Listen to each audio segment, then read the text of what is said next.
Y ahora hablemos de Chagas. ¿Qué es el Chagas?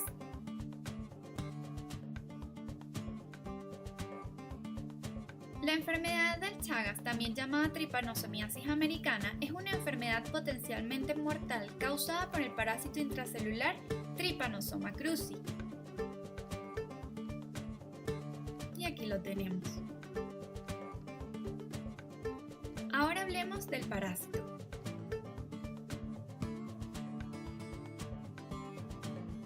El Trypanosoma cruzi es un protozoario flagelado que posee la presencia de kinetoplasto, que es una organela donde se encuentra organizado su ADN.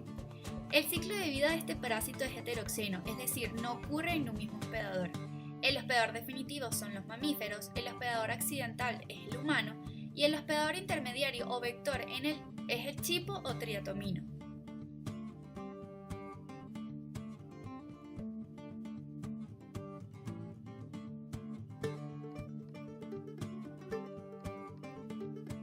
Formas de vida y vector. Primero vamos con las formas de vida. Este parásito posee tres formas de vida principalmente: amastigote, tripomastigote y epimastigote. El amastigote es la forma de vida intracelular, lo que la hace ser la forma evolutiva responsable de la enfermedad. Es la forma replicativa intracelular en el hospedador definitivo. Posee tropismo por las células cardíacas en las cuales forman nidos y al liberarse produce estallido de la célula. Esta es la forma que se transmite a través de los trasplantes.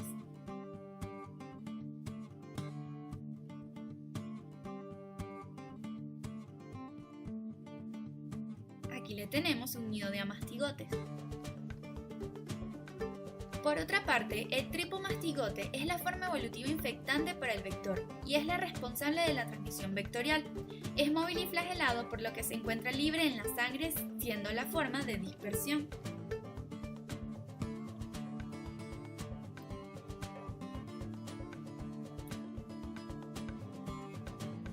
Finalmente, el epimastigote es la forma replicativa en el vector, que se divide por fisión binaria, habita en su tracto gastrointestinal y no infecta al humano.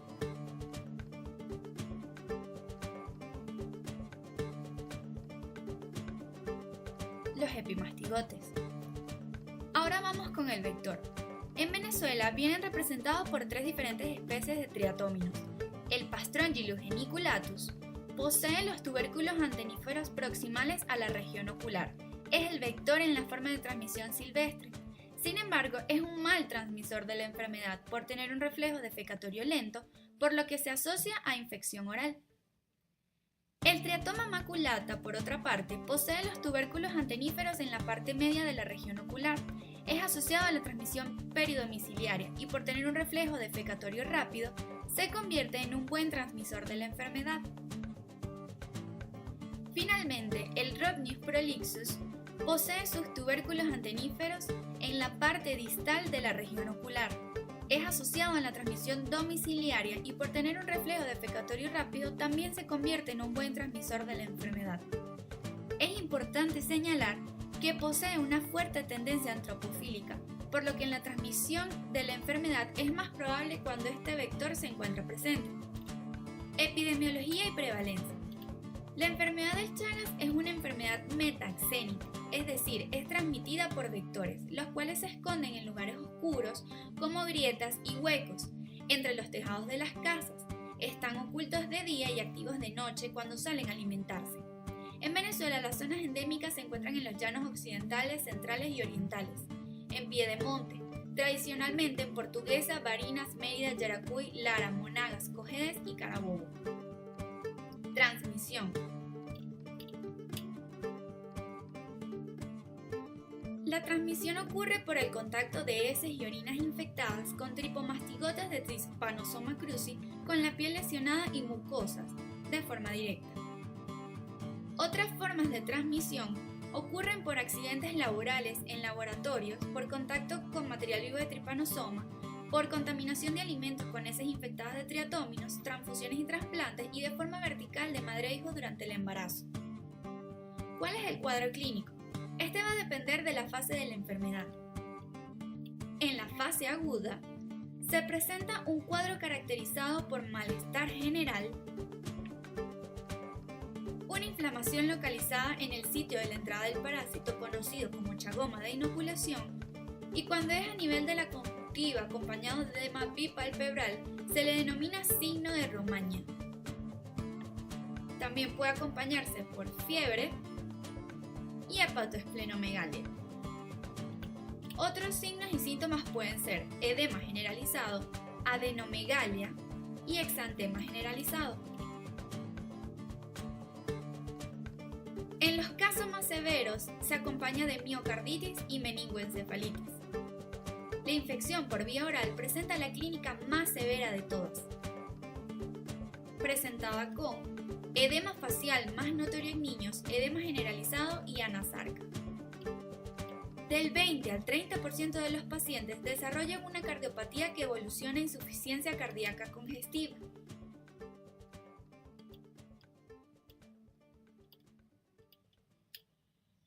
Por otra parte, en la fase crónica, la mayoría de los pacientes se mantienen como asintomáticos.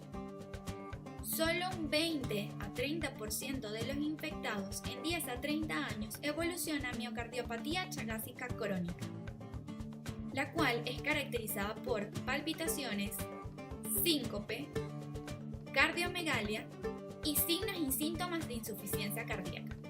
Del 10 a 15% de los pacientes crónicamente infectados en las regiones endémicas desarrollan disfunción gastrointestinal, megaesófago o megacolon, además de disfagia, entre otros. Por otro lado, el Chagas congénito se presenta como un síndrome febril prolongado, hepatoesplenomegalia, linfadenopatías, edema generalizado y erupción cutánea en recién nacidos prematuros. Pero, ¿cómo se hace el diagnóstico? La enfermedad del Chagas es detectada basándose en análisis de diferentes variables, las cuales incluyen presunción clínica, datos epidemiológicos y de laboratorio, los cuales van a depender de la fase de la enfermedad en la cual se encuentra el paciente.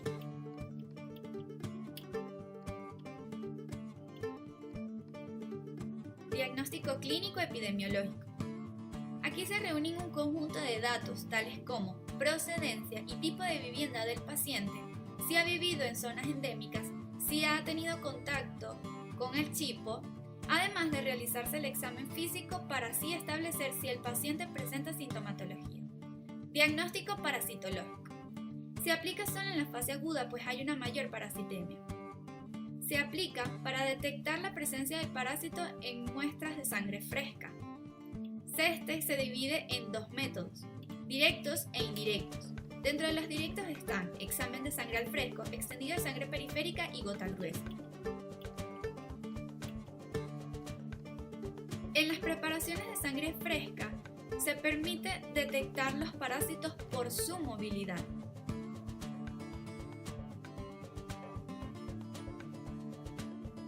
Mientras que en las preparaciones coloreadas se permite además la caracterización morfológica del parásito.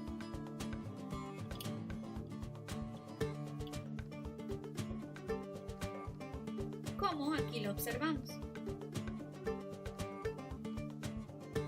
Las técnicas indirectas permiten la detección del Trypanosoma cruzi luego de permitir su multiplicación en diferentes microambientes. Dentro de estos tenemos el senodiagnóstico, inoculación en animales experimentales de laboratorios y el hemocultivo.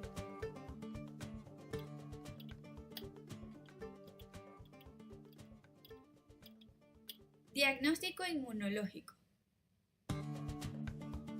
Este diagnóstico es especialmente útil durante la fase crónica cuando la parasitemia en el hospedador es baja e inconstante. Esta se orienta hacia la detección de anticuerpos circulantes específicos anti-Trypanosoma cruzi generados durante el curso de la infección. Las principales técnicas inmunológicas utilizadas son ensayo inmunoenzimático, hemaglutinación indirecta e inmunofluorescencia indirecta. El diagnóstico serológico de certeza se define como positividad en 2 o 3 pruebas inmunológicas que se basen en fundamentos diferentes. Diagnóstico molecular.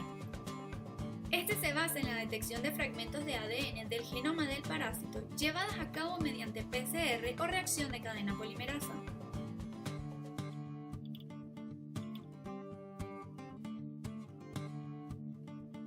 Experimentalmente, las pruebas de PCR han demostrado una alta sensibilidad y especificidad en la detección de infección por Trypanosoma cruzi. Este se recomienda solo para detección de Chagas congénitas. Estudios complementarios.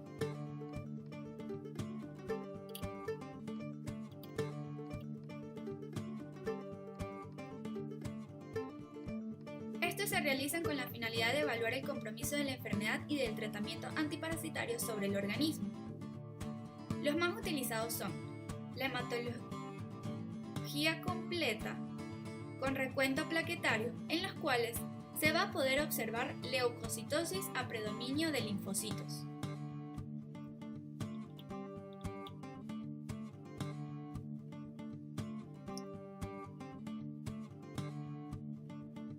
Pruebas de funcionalismo hepático que incluyan aminotransferasas y bilirrubina total y fraccionada. Pruebas de coagulación.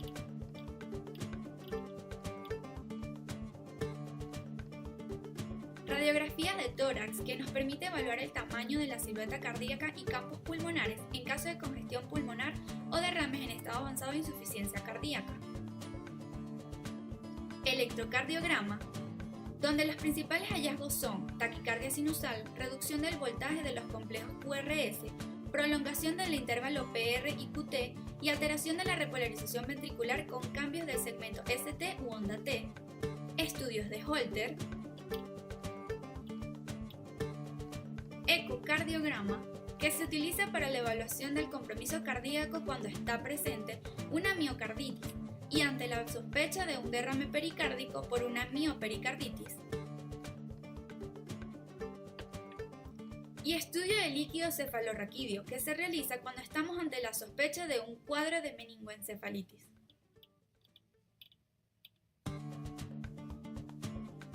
Ahora vamos con la definición de casos.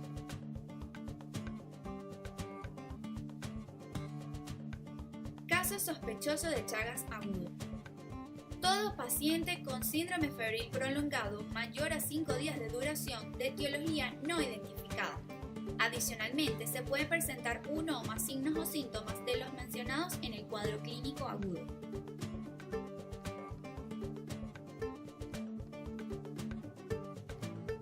Caso de Chagas agudo confirmado. Caso sospechoso o no, confirmado por laboratorio mediante la positividad de uno o más de los resultados de las pruebas parasitológicas, directas o indirectas, comprobando la parasitemia, positividad de las pruebas inmunológicas o biopsia endomiocárdica o postmortem. Caso de Chagas crónico. Paciente proveniente o no de área endémica con serología positiva a Trypanosoma cruzi. No se evidencia parasitemia.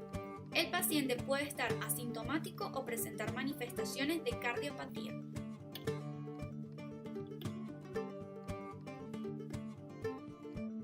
Caso sospechoso de Chagas agudo en recién nacidos.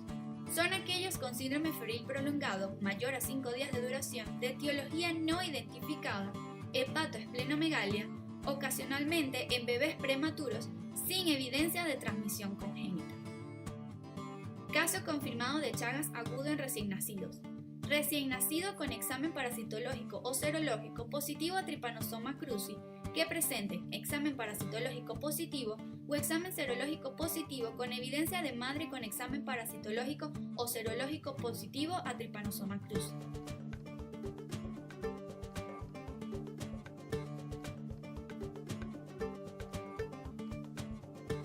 Caso sospechoso de Chagas congénito. Todo recién nacido de madre con examen parasitológico o serológico positivo a Trypanosoma cruzi.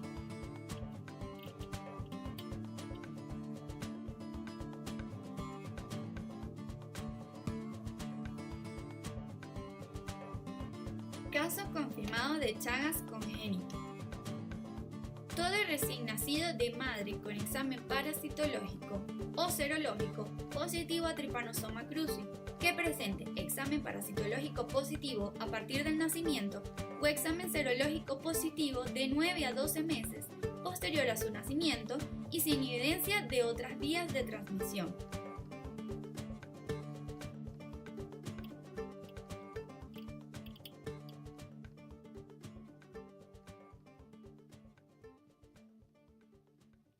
Tratamiento.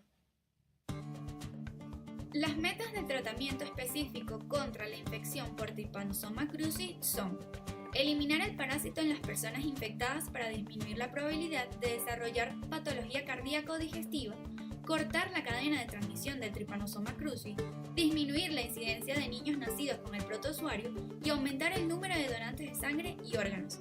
Además, prevenir la progresión hacia la fase crónica y evitar las complicaciones inmediatas de la enfermedad.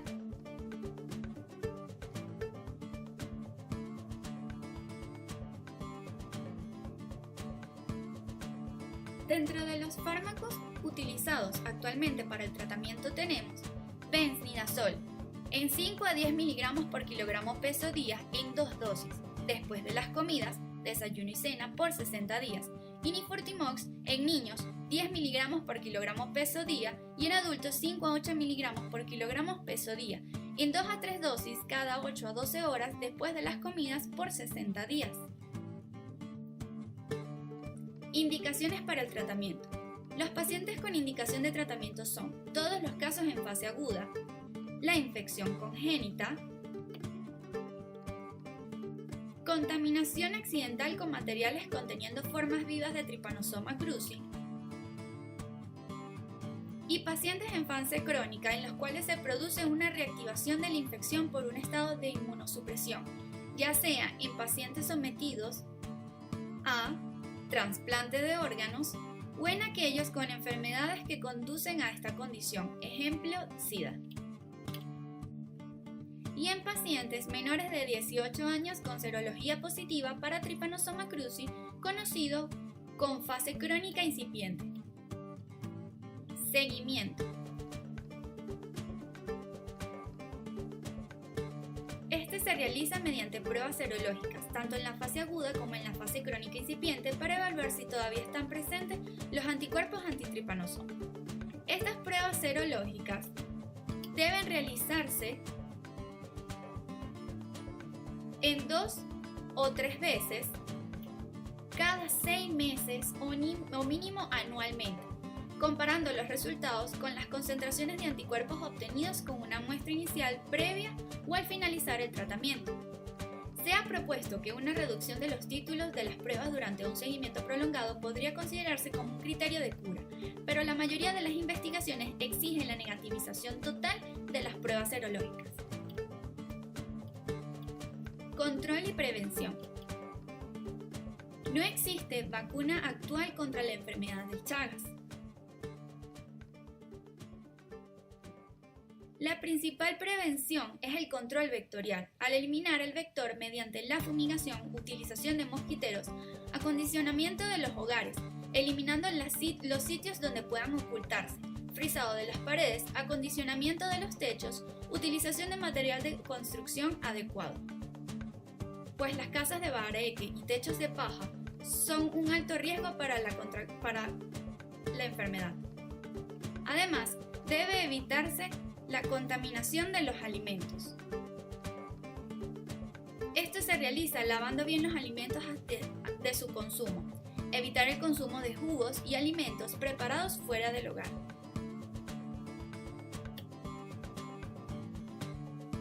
Finalmente, deben realizarse estudios serológicos de rutina en donantes de sangre y de órganos y en mujeres embarazadas.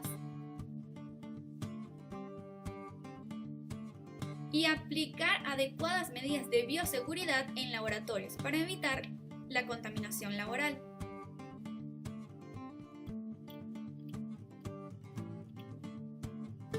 Esto fue todo. Muchas gracias. Este equipo está conformado por Herrera Daniel, Liendo Daniela, Mendoza Daniela, Milano José, Noriega Daniela.